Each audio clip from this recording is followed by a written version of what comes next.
Yesterday, on the 30th of May, we had our second Medivia Meetup Thursdays with our guy Lemon. He shared a couple of stories on how he started with Medivia, as well as some stories about CM Doyle, and some other fun little bits here and there, which made the whole session quite enjoyable. Some other players shared some experiences as well.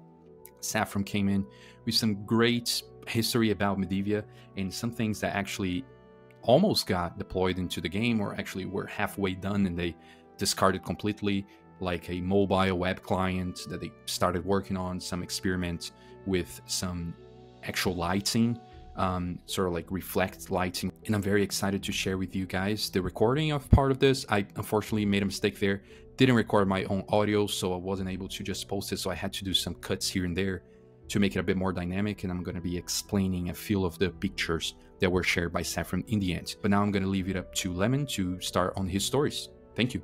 Hope you guys enjoy. Fun fact, obviously we all came from Tibia, but when I came from Tibia, I was a very different person. I mean, almost over a decade ago.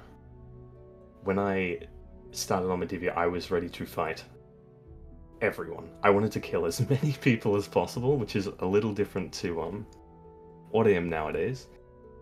I'm on the younger side of most people who played Tibia back in 7.4, so I didn't really experience it like everyone else. What I did do was hear about all about how sorcerers had amazing powers using the SDs and ultimate explosions. You could one-hit people, all that crazy stuff. But I was also a complete and utter noob, and still am though. I had never reached level 30. In fact, at one point I had paid someone to power level my character to level 30, just so I could say I was level 30. I immediately died like 10 times after and lost it. And every time I would go hunting, which would probably be Amazons and Valkyries, as soon as someone would walk into the spawn, I would just start fighting them, just for no reason, just because I could. Just fight as many people as possible. And I would lose every fight. I would kill myself. They would kill me. So one day I read a post on Tibia's forums about this amazing 7.4 OT, and I had never even thought about going onto an OT. I thought, I'm just going to be hacked, my account's gone. But something intrigued me. So when I registered, I was so scared that this was still a scam that I made a dummy email, a different password, a different account name to my actual Tibia account, so none of it could be traced back to me. I tried to use the name of my previous characters, Lemon, but unfortunately some like level 1 who had never logged in had taken it. So I had to add a little apostrophe, and that's how the story of Lemon began. I logged in, it seemed real enough to me, not a scam, for once. Setting in Rookguard, which is where I had spent the majority of my Tibia career, it just felt like home. Usually I go straight to wolves or snakes for XP, but I was feeling a little adventurous, so I decided to journey to the bugs under Spider Bridge. They hurt a little bit, but I hurt them back in return, and after a while I made my way back to the rope hole to get out, heal myself. A few bugs followed me. No worries, I'll just rope myself when I'm low health. The bug surrounds me. I try to kill just one more bug before I leave, just one more. But I'm starting to take a bit too much damage, so it's time to rope myself up and heal. I use my rope on the rope hole. Nothing. My health drops to deep red. I use my rope on the rope hole. Nothing. Panic starts setting in. Why can't I rope myself? What the hell is wrong with this game? One last time, I use my rope on the rope hole. Would you believe me if I said it worked? You shouldn't. That was my introduction to not being able to use a rope on a rope hole if something was on it. In this case, me. I was on it. The death was absolutely devastating. I cried, my parents cried, and I feel in my soul that Irion was watching one of his players from above, and he cried as well. I left the game, pretty devastated, and I wouldn't come back until the next day. But when I came back, I would reach level 8 and make myself a sorcerer and begin my havoc on the mainland, killing everyone. Nobody knew the storm that was on its way. Lemon, the player-killing sorcerer, had arrived. So that was an amazing story. I wish I had the original recording so you guys could also hear how we interacted after, but I'll try to do some remembrance here. I've actually asked Lemon if his parents all actually cried, but he said that his parents, of course, didn't cry. It was just a figure of speech. But we discussed as well in the chat that we are sure at least Arion cried by watching Lemon die from his newbiness back then. I also shared that one of the things that actually got me hooked in Medivia was the fact that in the beginning, when I joined, a lot of people started offering items when I said I was a new player. However, I decided to try to do things by myself, and I decided to explore. And I came across this Plates Legs quest with the Crypt Shambler. I think it's in Thoris or Ara, I can't recall exactly the specifics. But I do remember that I actually died to the Crypt Shambler in my first attempt. And that made me really fall in love with the game, because I kind of found something that was actually, hard and gave that old feeling of old Tibia back. Then I went in the Beehive quest a couple of times and I died twice for the Bee Queen. I could take the bee drones, I could take the bees, but then when it came to the Bee Queen, I actually got slaughtered, and I really wanted that steel sword from the quest. And those were a couple of things, dying those twice that time. It's just a couple of things that make you fall even more in love with the game. It's very nice to try to get that feeling when you're back playing Medivia, that nostalgic feeling of discovering, of trying new things. So that was something that actually made me fall in love with the game. So now let's move to Lemon's next story. I will post the next few stories if you want to spam again in chat. Oh, that looks like 3.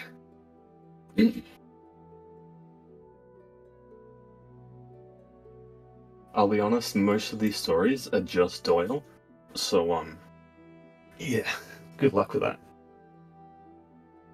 So back in the days when CM Doyle was around, he would host regular events. But this time, he wanted to test a new kind of raid. New kind of raid with a select few players. Members of my guild, White Rose, and another guild we were close with at the time were told to gear up and prepare to be teleported away. I don't remember much time being given for a heads up, and before I knew it, we were all teleported onto a very large boat far south of Thais. This was before any real content was produced for Medivia. It was low rates, low regen, everyone was poor, well, everyone that I knew was poor, and I was definitely very poor. I was merely a level 35 sorcerer with a handful of GFBs and a pocket full of HMMs. Over the course of the next 30 minutes, we went through grueling rooms. Orc after orc was slain, weapons were bloodied, runes expended. We got a lot of XP. No close calls for us yet, but our supplies were beginning to run low. As we called for a pause for the mages to conjure more runes, because we did actually bring blanks with us, one knight pursued glory above all else. He continued down to the next floor, while the rest of us could simply just stand back and listen to his cries for help. When going downstairs, he had become bugged, and when we were without supplies, needing to wait for our mana to regenerate, it didn't take long for the cries of help to turn to silence. Our fearless knight had perished in a horde of orcs down below. Sometime later, we regained enough supplies to limp off the boat after wiping the few remaining orcs, thankfully keeping the rest of us alive.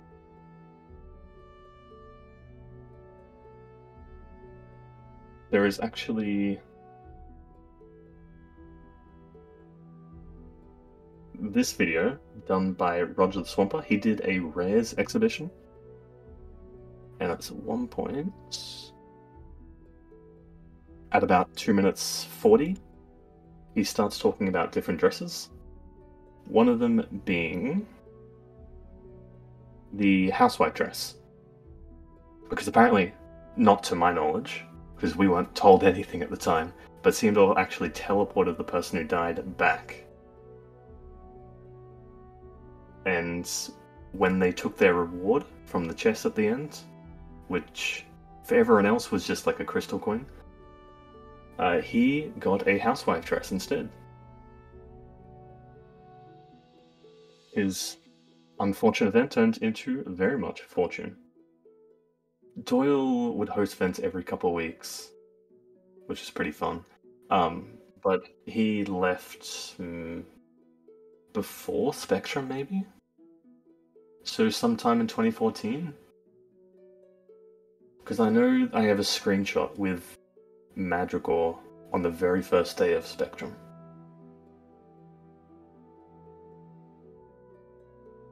Yeah.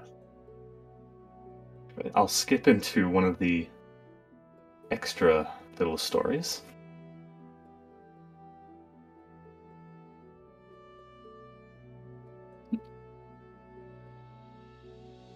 There's the screenshot in the chat, which is a little funny because once Doyle left, the question began, how are we going to patrol the server? Who is active enough? Who can we trust? Do we get someone outside the server? And I woke up one day and Irion had actually started a thread of, hey, do you guys want Lemon to be the next GM/CM? I was incredibly active at the time. I mean, completely addicted.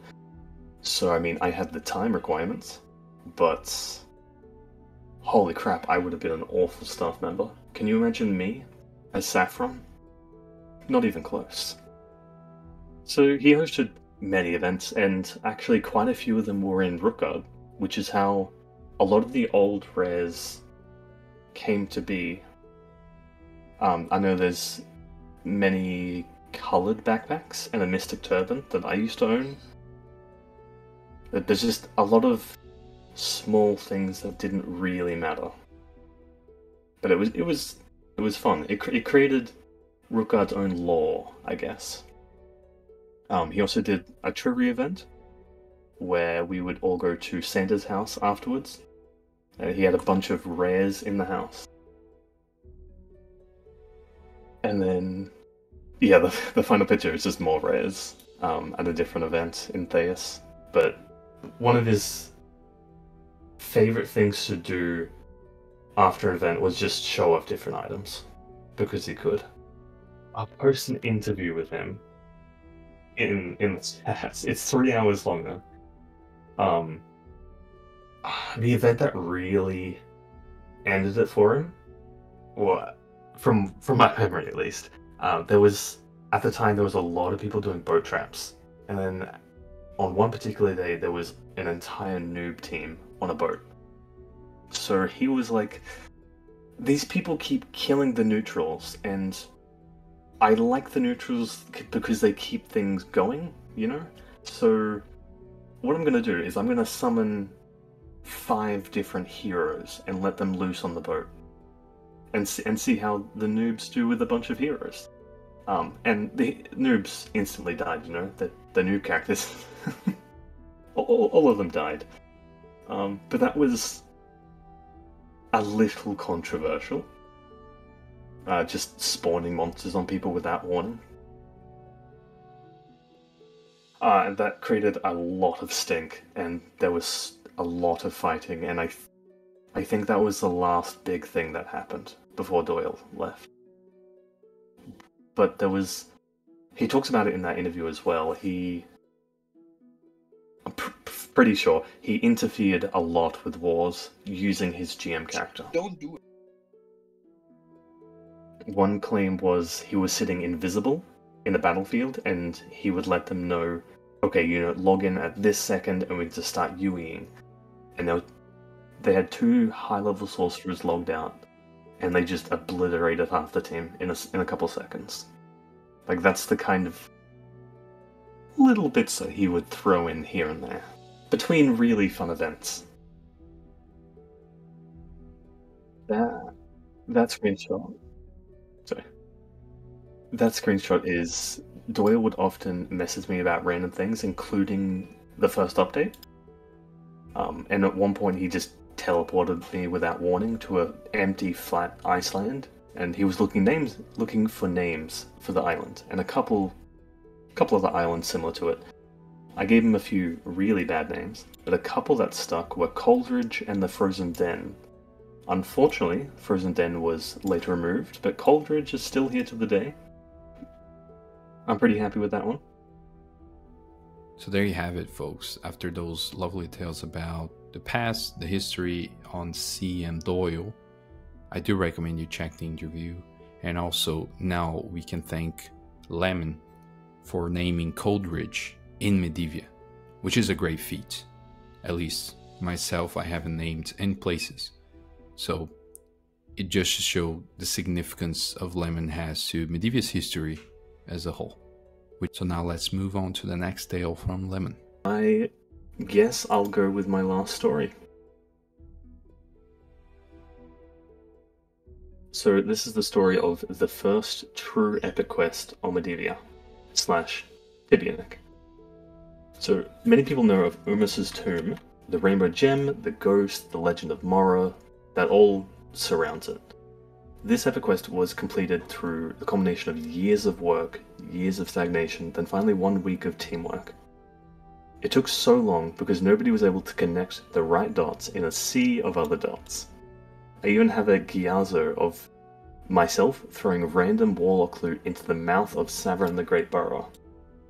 If I had looted a golden armor that time from the warlocks, it would have been my name in the books. But it would have been out of desperation rather than detective work, and I think it was solved the right way by the right people. But I'm not here to reminisce about the legend of Margo, but another quest that's a little more unknown, and perhaps Medivia's first true epic quest. Though there are rumors that Medivia's very first server before Legacy actually had its own epic quest system that were solved, but that was mostly based on Tibia's old lore, so I'm not including that. As a young player, I began accumulating what I'd like to call reports about the game. I would create a Word document on the famous Rookguard Spike Sword quest. I created one for Jacundath Desert with the Banshee hiding with the teleport, the Spike Sword quest, Fire Devils. I created numerous more, even some on the new map. But these reports were never widely shared, just among a few individuals I thought might be investigating similar myths. Though one day through midway of 2015, the roles were reversed, and instead of me passing a report of what was already figured out, it was a stranger that passed on to me their knowledge and asking for my help. It was weird. Granted, I had collected hundreds of in-game books from libraries across the map, and read through them like my life depended on it. Though this player spoke of a legend outside everything my books told me. He spoke of the invisible NPC known as Mortia. But just an FYI, John, I did make the wiki. Please enjoy it. And please keep updating it. I'm too lazy. At this point, the highest level was a level 200 knight by the name of Zuha. His level was a staggering feat at the time. 200 was insane. When the next highest level was about level 160. The player who came to me about this NPC, invisible NPC, followed a certain script that required the player to hand in a couple of items in a particular order. The legend followed that of the elven gods at the time from Tibia's lore. A player would need to hand in these items in the order asked by Mortia. If you failed to deliver, you would be killed instantly. When I was informed about this quest, the player had worked their way up to the final one, Crynia.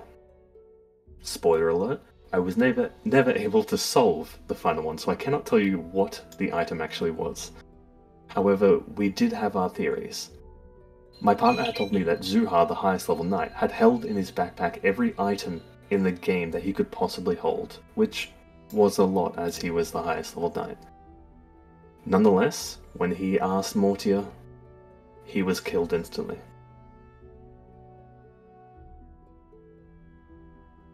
From this, ideas branched away from physical items and to maybe being a particular phrase we had to say to the NPC. I mean, this is the final elven god of the silver tongue, the god of poetry, music, love. It makes sense that it wouldn't be an item, it would be something you would say. Unfortunately, without some of the older players to come forward, I can't really explain how the story ends. But I do know of a couple things that were happening at the time. CM Doyle had introduced several demon gods, copied from the Pits of Inferno quest in Tibia. Infernatul, Verminor, Tefariel, Apocalypse, Bazia, Ashvalor, and Puman. As you can see in that screenshot, Puman is the demon mentioned by Mortia. So I'm pretty sure that was Puman's seal, but I'm not really sure. I can't tell you. Hopefully someone is able to step forward and tell me what's real. So yeah, I'm not sure exactly how legendary of a quest this was, but in my eyes it was the first real unsolvable quest. That was back with the old mainland. So unfortunately, Saphron has deleted that, and he saw to it himself. The crazy bastard. In White Rose, we had by far the largest collection of knowledgeable neutrals. So our guild leader, Lorza, Zuriaki, wanted to start the wiki, and so he's like, hey, other White Rose leaders, can you help make it with me? So yeah, there was about 4 or 5 of us at the start.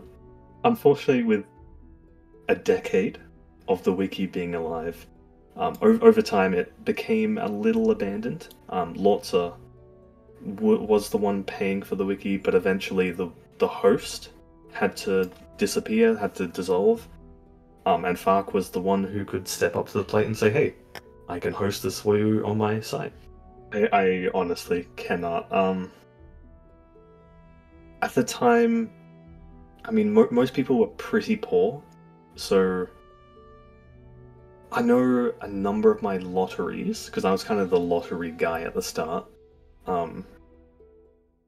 were a lot of the lotteries were just cash. It's just, hey, give me 2k, we'll make 50 tickets, someone will win 100k. You know, you put in a small amount, and you might get a small fortune in return. It's, you know, a lot of those small things just to create some wealth inequality. But that first one, I know it had items. I think I tried to make it a little special, but I just can't remember what specifically. But it was just little events to keep things interesting. It was just that point in time, you know, like no one really had the game figured out. Everything was fun, and that's sort of a little bit of a lot of a tangent. I think that's why Spectrum did so well at the start, and why so many people look back on it so fondly. Because there wasn't much happening. The only people still around were the people who actually really cared, you know?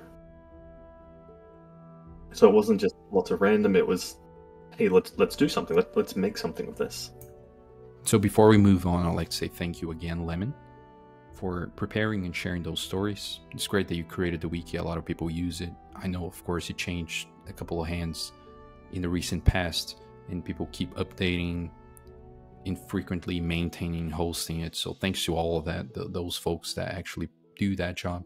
If you guys would like to contribute, there's a couple donation links on the Medivia Wiki webpage. I'm gonna link them on the description below, so feel free to check it out. And if you can, support the community that provides the Medivia Wiki to the folks, as well as support Lemon directly by donating to him by sending any cash to Lemon in Pendulum. I think it's Lemon Ashen is where he prefers. Okay, so now moving along, we had a story from Margo.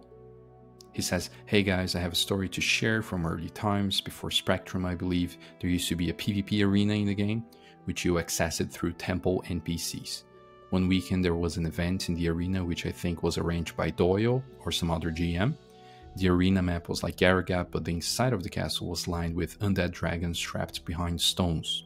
Players were challenged to walk through and make it to the other side alive, and I believe there was a reward offered.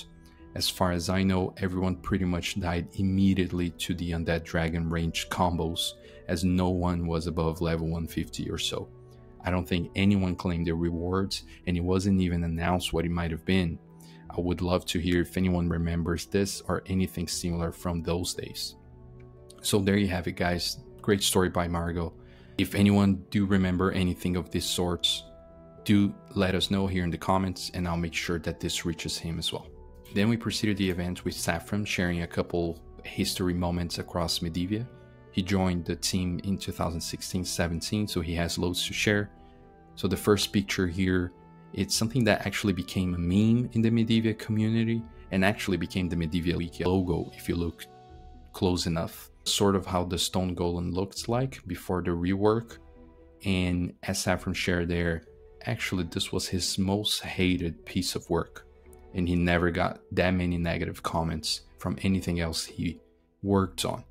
So pretty interesting to see that something that actually looked a bit like the Cyclope Stone Golem got that much hate. It doesn't look perfect, of course. The new version of Stone Golem is a bit more intimidating. However, it's a Stone Golem. It doesn't need to be too intimidating, you know, it's not that strong. But yeah, so pretty cool that that's how this became the Medivia Wiki logo out of a meme that was generated by the community itself.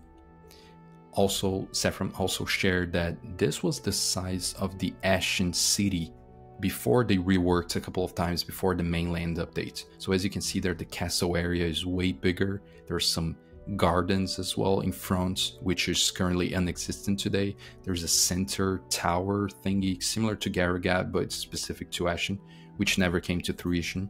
So this is how Ashen would have been depending on the mapping decisions that the devs took when this was being developed.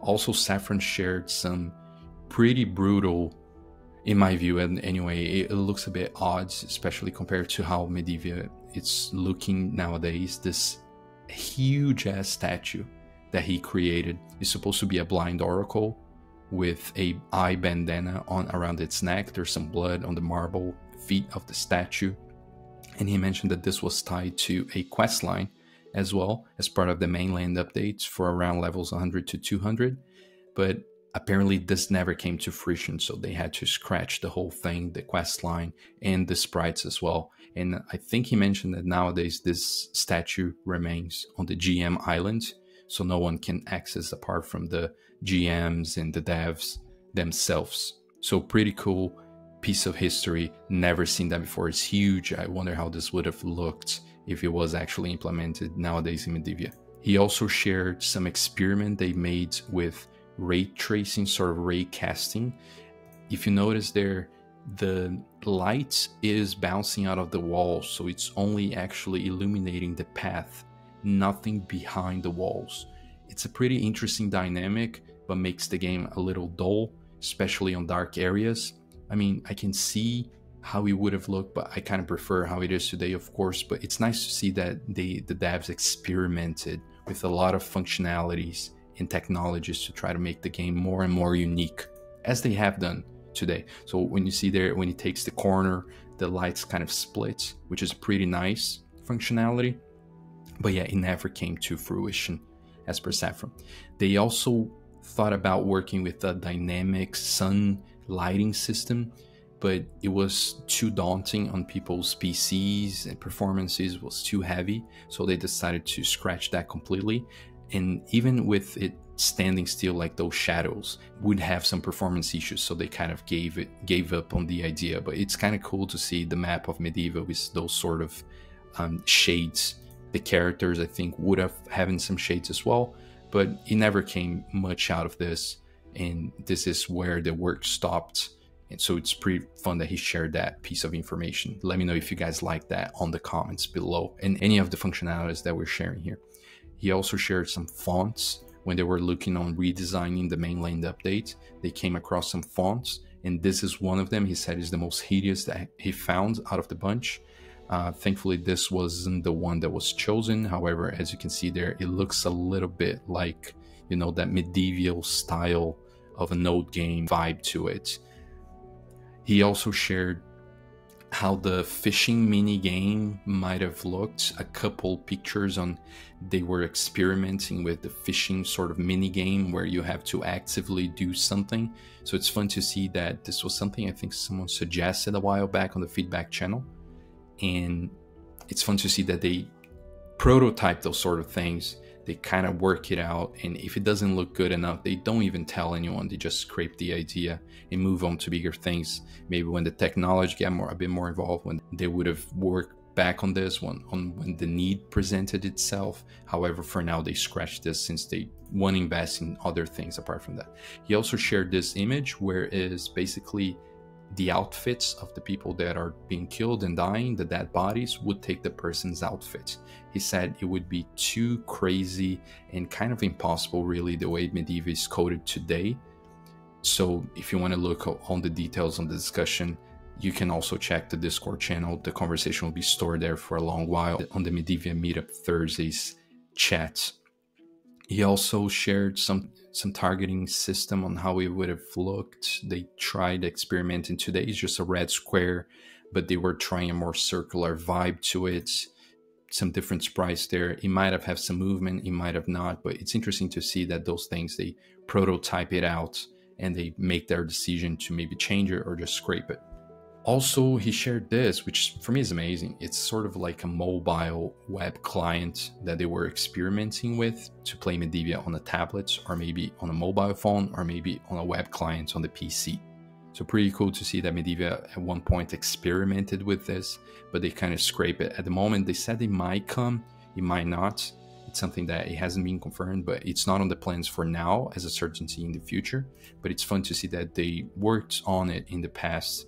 So they have that desire to eventually make Medivia a bit more than just a desktop application. Maybe they were even experimenting with a web application, which would be more accessible even from a mobile or a tablet. Also, as part of Saphron's project from college, I believe, I can't recall the specifics, he created a tabletop game for Medivia based on the lore. So it's pretty cool to see that. I don't know how it's played. He didn't give much more details about it, but it's fun to see that they are actually applying the lore into physical, tangible things in the game. People even joke that this would have been eventually made it available on the Medivia merch store, but I haven't heard any indications of that. But it's fun to see like something physical in the real world about Medivia as well. Pretty nice touch there. Thank you, Saphron, for sharing. He also shared some drafts about the concept of Lucindale and how it would have looked.